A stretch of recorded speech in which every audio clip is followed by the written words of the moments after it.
All right, welcome back everybody. Mr. Renneker here, and in lesson 6.4 today we're going to be comparing linear and non-linear functions. Let's go ahead and get started. We already know that the graph of a linear function shows a constant rate of change. That constant rate of change is where we get our slope from and was what creates the line shape that we get. A non-linear function does not have a constant rate of change, so its graph is simply not a line. It could represent a whole series of different shapes with almost endless possibilities. We'll see just a little bit of that here. So we have a few objectives that we'll get to in this section. We start off with identifying functions from tables, and then identifying functions from graphs. And finally, you'll be learning to identify a nonlinear function directly. Let's go ahead and get into example 1. So in our first example here, we're going to be identifying functions from tables. So we'll start off with the first table. And what we're looking for is, again, whether this scenario represents a linear or non-linear function. So what we're going to do is we're going to take a look at what happens to the x values as the y values change and so on.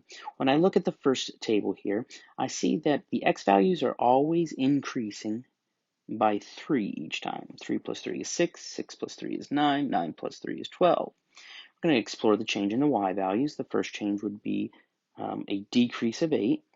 40 minus 8 is 32. As we go into the next one, we get to subtract 8 again, and it looks like it works out the entire time.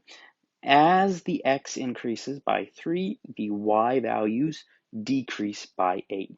Since the changes are identical in both the y values and the x values, and by identical I mean always plus 3, plus 3, plus 3, or minus 8, minus 8, minus 8.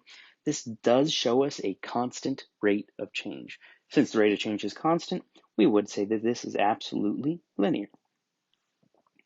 When we look at the second table, if we start again with the x values, the first change would be an increase of 2. 1 plus 2 is 3.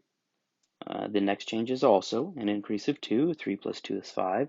And the same thing's true at the end. 5 plus 2 is 7.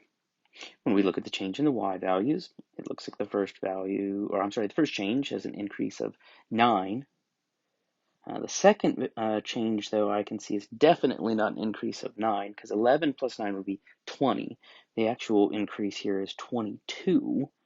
And the final change is much more.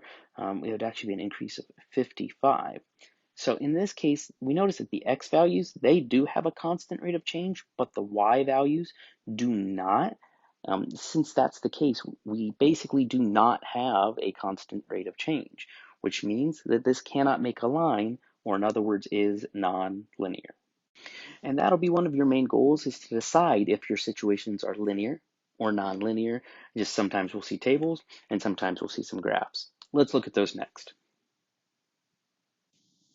So in example 2, we're going to identify the functions from graphs. And this is going to be purely a visual thing. So let's take a look at a couple of those graph examples. So here we have a and b, and they're asking if it represents a linear or non-linear function. And folks, you simply need to ask yourself this question in part A: is that blue shape a straight line? It's obviously not a line, so we can say simply that it is non-linear. I certainly don't mean to over-dramatize it. That's literally all we're looking for. In part B, is the blue line a straight line here? Of course it is. It's horizontal, means it has a slope of 0. If the graph is a straight line, you get to say it's absolutely linear. The one little caveat here being that if you had a straight vertical line, well, that's just not a function at all. So that would throw a wrench in some things.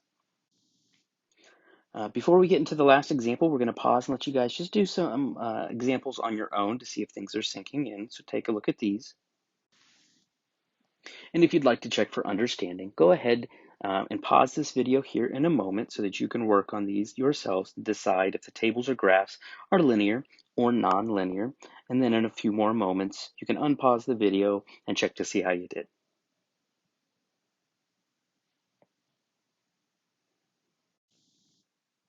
Okay, so here you have your solutions. Number one was linear, it had a constant rate of change.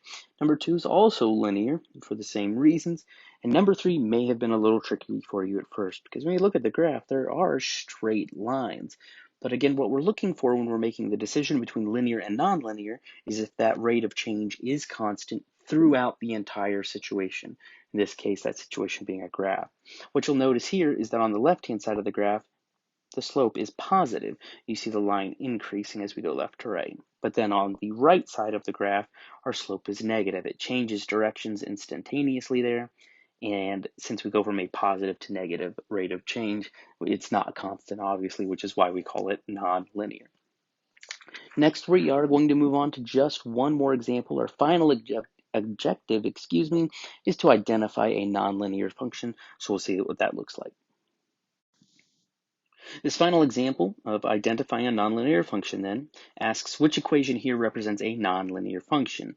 Of course, if we had the ability to graph all of them, we could look at the shape of them, but what we also need to think about is what makes a function linear or nonlinear algebraically. And of course, what we're looking for is the function in the format of y equals mx plus b. If we can rewrite these equations in that slope-intercept form, well, then it must be linear. One of them, of course, cannot. So we start with part A. Y equals mx plus b. Can we rewrite it in that situation? So what we have is y equals 4.7. It doesn't look like it's appropriate right now. We would need to find a slope and a y-intercept. Of course, the slope is that coefficient that's attached to the x, but I don't see an x at all here. Now, what we know from the past, though, is that that means that the slope must have actually been 0.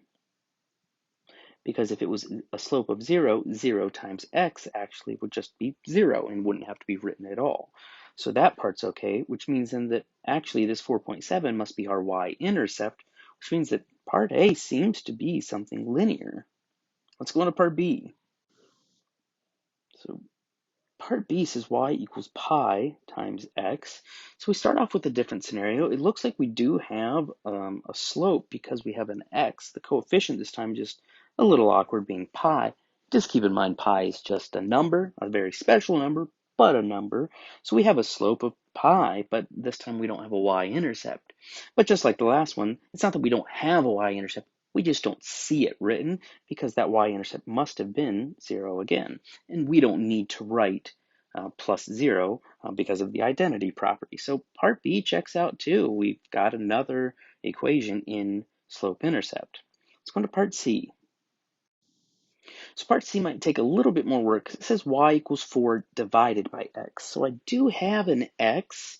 I don't see a y-intercept, but that could be another one of those y-intercept being 0 situations.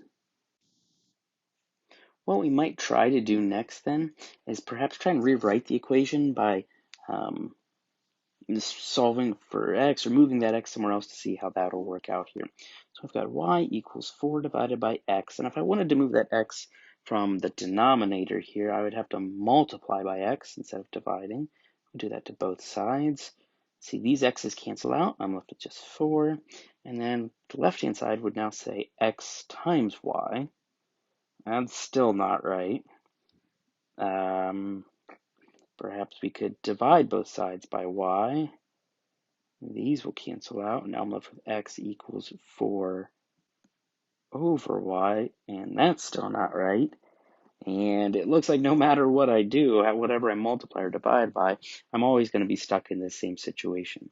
And that's simply because I can't rewrite that equation in slope-intercept form. So right now it seems like C is going to be our best option here. But let's double check part B just to make sure we haven't missed anything. Finally, in part B, we have y equals 4 times the quantity x minus 1.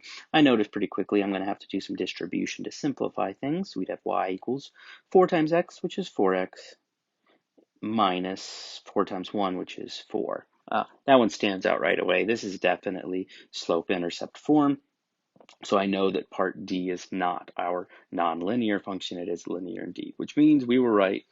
Part C is not going to make a line. So you're going to use some of that reasoning.